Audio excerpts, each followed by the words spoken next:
اللہ تو اس بات کی گواہی دیتا ہے کہ اس کے سوا کوئی معبود نہیں، اس حال میں کہ وہ انصاف کا حاکم ہے، اور فرشتے اور علم والے بھی گواہی دیتے ہیں کہ اس غالب حکمت والے کے سوا کوئی لائق عبادت نہیں۔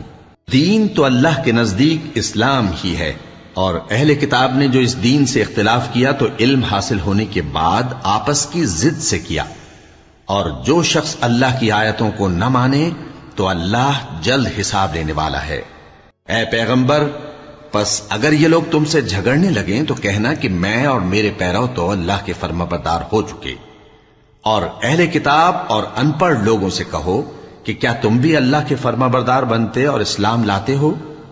پس اگر یہ لوگ اسلام لے آئیں تو بے شک ہدایت پالیں، اور اگر تمہارا کہا نہ مانے تو تمہارا کام صرف اللہ کا پیغام پہنچا دینا ہے، اور اللہ اپنے بندوں کو